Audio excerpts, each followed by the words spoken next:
Hi, hello, I'm Noxie, and welcome to Nox in a Box. Let's talk. I was thinking today that this specific thing that I find quite, for lack of a better word, I'm gonna say annoying about God. Previously, that used to be love. I just thought to myself, wow, God loves love. Like, love this, love him, love her. Like, love your enemy, love them, love everyone. And I'm like, why is God obsessed with love, And I've come to understand that a bit more, why he loves love. Anyways, he is love, but yeah. Now, what has me ticking? Yeah. Now, what has me ticking is God's work ethic. It's God's work ethic.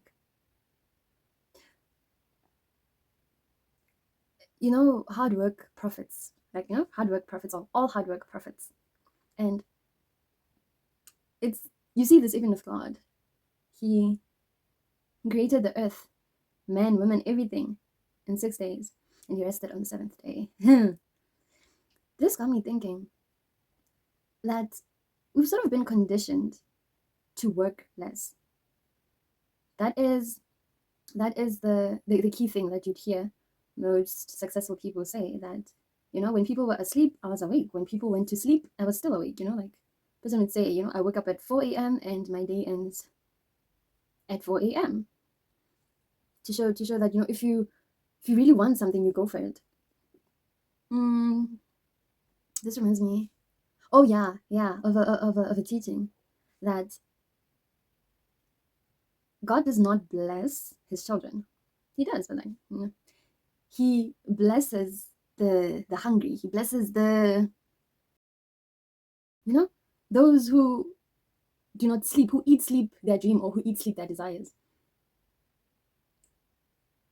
That the things, there's a song that goes, the things of the spirit are not taught, they're caught. So you're not just going to receive if you're not stretching out your arms to catch. I was just thinking that wow, we have somewhat been conditioned to work less.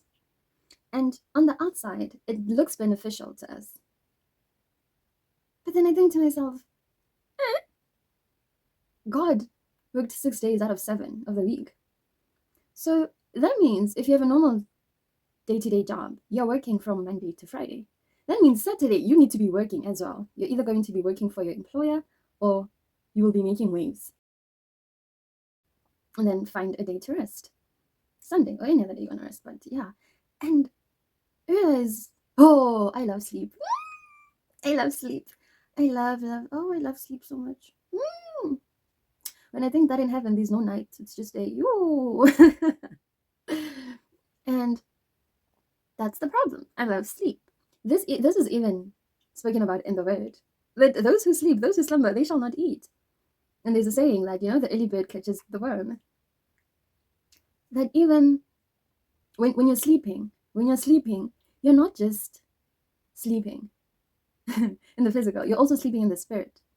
Because there are things you're supposed to be doing, ideas you're supposed to be coming up with, people you're supposed to be meeting, but you can't meet those people because you're asleep. Like the train is leaving you and you're missing it. I'm missing it. This reminds me of a revelation I got about Snow White. You are your own Snow White. And the enemy loves that for you. He loves it for you because you're making his job so much easier because you're sleeping. He is the evil stepmother to Snow White. He comes in, right, and takes all that belongs to Snow White. Snow White is busy while evil stepmother is reigning in his stead, turning the economy into shambles, oppressing the righteous, the poor, the widowed, the orphaned. Because what? Because Snow White is sleeping. Oh no, it's not Snow White, it's Sleeping Beauty. It's Sleeping Beauty. Oh yeah, the princess I was thinking about is Sleeping Beauty. You are so beautiful to the enemy. He loves seeing you sleep each and every night. You're sleeping and he's raining havoc in your kingdom, in your father's kingdom. You, as your father's child, the kingdom is naturally your inheritance, but you are sleeping on your inheritance. And the enemy is ruling in your stead. You're asleep. Oh, you are so beautiful. You are so beautiful to the enemy. Sleep, sleep, Wena. Sleep, sleep, elke dag. Sleep. But it's like, no. Stop being Sleeping Beauty. We must stop being Sleeping Beauty and arise and awake and become the wicked witch. Become a wicked person, a wicked witch. Make the enemy detest you. Because Lord says the unjust don't like the righteous, and vice versa. So if the enemy likes you, there's something you're not doing. We must annoy him. Stop being Sleeping Beauty. A princess for what? A princess for what when you're broke? A prince for what when you're broke? Because you're sleeping. You don't know what's happening in your kingdom. You do not know what's happening in your father's kingdom. No, become a wicked witch, a wicked person, a wicked person. Let the enemy look at you and say, my goodness, this person is wicked. Wicked. Rachel, you are a wicked person. Stephen, you are wicked. Let the enemy call you wicked. Yeah, that's how you know you're working. That's how you will know that you're doing something.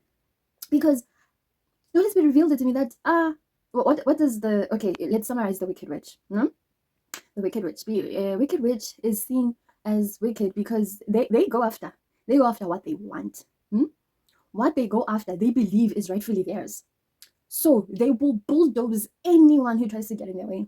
Anyone, no matter what it looks like or it may seem like or what people say and how they're seen as wicked and evil. They're like, it's mine, it's mine. Be a villain. Be a villain to the enemy. Snap your finger and be a Thanos. With no remorse. With no remorse. Speaking of Thanos, I'm reminded of a verse, I think, in the Word. About, oh yeah. When Jesus says, who is my mother, who is my brother? My mother, my brother, my sister are they who do the will of my Father. And this just goes that, you must forgo everything. Don't love yourself. Don't love your family. Don't love your friends. Love God that much. That much. That you look at your family and you're like, we are not brothers and sisters in Christ because you're doing your own thing. And that reminded me of the scene in where Thanos sacrificed his beloved adopted daughter, that green lady. And it's like, that's how much he wanted it. That's how much he had drive and purpose. That's how much of a clear vision he could see with his eyes. That he said, I love her, I cherish her, I adopted her from such a young age. I see her as my own. But I want that Infinity Stone because that Infinity Stone will help me, reach what I want. It will help me reach my goal. So she's got to go. So we must look and say, hey, look at ourselves, look internally and be like, what's got to go? What has to go? It must go. Make the enemy see you as the most vile person they've ever encountered. Because when I think of a wicked person, I think of Maleficent. Maleficent made a deal with the king when the king's daughter was sick. He said, she'll have life, and I think, I don't know, at her 16th birthday or something, or 18th birthday, somewhere there, I'll come take her. And the king was like, yes, no, just heal her, save her, make sure she's fine. Saved her. Come 16th birthday, there's a celebration, everyone's merry and nice, and then who comes knocking at the door? Maleficent. It's like, we had a deal. I'm just honoring the deal, right? And no one else in the kingdom knew about the deal, except the king, the queen, and maybe his royal advisors. But when Maleficent comes saying, Gogo, I'm here to collect, the king gets his armies to attack Maleficent. And the rest of the citizens see Maleficent is like, wow, she really is so wicked and vile. And Maleficent is like, no, I will not relent. I am here for what is rightfully mine. Per the deal made years ago that, no, it is my right to take her. It is my right to take the princess. So what they're doing is basically, in that situation, when we look at it, right, even though it's been so hidden, is that Maleficent is actually the good guy in the scenario. The king is the bad person. First of all, a king that goes back on his word, come on now. And then, secondly, he's a bad king as well, sending his soldiermen to fight Maleficent, sending them to their death, knowing very well that there was a deal made and he's not honoring it. Right? So now everyone else sees Maleficent as this bad person, but she's in the right. So you must also become a Maleficent. We must become a Maleficent and go after what is rightfully ours in the kingdom of our Father. Give the enemy a run for his money. So I'm like, wow. I'm thinking about work-life balance. And the work-life balance is, I'm starting to see it as balancing your responsibilities with what God has called you to do. And remember now, what God has called you to do far outweighs everything else, even your family, even your own life. So, there was something at the tip of my tongue. I lost it. Right, sleeping. Sleeping. Even God doesn't sleep. And neither slumbers nor sleeps. He does not sleep. Yet we do. Every day. We also eat. Every day. You know, my brother once told me that we're actually not meant to be eating 3 meals a day. You know, for those of us who are privileged and blessed enough to eat 3 meals a day, it's like, no, you're actually not supposed to eat 3 meals a day. It's something that was conditioned by, the economy, commercialization. What? Is it commercialization? Is that the word? Consumerism. Yeah. If you eat 3 times a day, every day for a month, there's obviously not going to be food in your house come month end. And you're going to what? You're going to go buy more food. But historically, we didn't eat 3 times a day. We ate when we could. Because as hunter-gatherers, we go hunt and gather. And that means the springbok we caught that day is the springbok we're eating. Once that springbok is finished, there's a chance that we're not going to be eating for the next 3-4 days. I was like, wow. But it's become conditioned to us that, no, I must eat 3 meals a day. I cannot skip. I cannot fast. The world says I must eat 3 meals a day to be healthy. So it's just, like, it amazes me. We are made in the image of God. So surely I can survive on 3-4 hours of sleep. Will it be difficult? Yes, but I can get used to it. We must work. We must wake.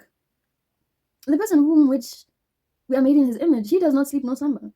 You should sleep. You should, because after 3 days of sleeping, you start hallucinating. I know, I'm speaking from experience. You start hallucinating after 3 days without sleep.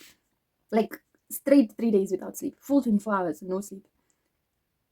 But then also, when I was reminded of that, because when I had to do all-nighters, like in school, what would happen is that I'd start off, some exams would be like one after the other. So that means on that first day, I'm studying for that first exam. And then the second day, after coming back from writing the exam, there's like only a day and a half left for my next exam. So I might as well study. And then on the third day, it's like, there's so much that still has not stuck in the head, and you just keep going. And you're like, by that time, it's 3 in the morning and I'm writing an exam at 9. So I'm thinking to myself, what if I miss the exam while I sleep? That means I'm not sleeping. I'm just going to stay up until 9. I'll take a break. I'll take a short nap, but I'm not actually getting under the covers and sleeping because I might miss it. You might miss your train sleeping. But as I was remembering that, as well, that maybe after the 3 days of not sleeping, I wasn't hallucinating. Maybe my spiritual senses were now picking up on that which my physical eyes cannot see. Who knows? Anyways, that is my 2 cents for the week. I love how energetic and positive I'm feeling right now because it is easier said than done. Okay, bye and God bless.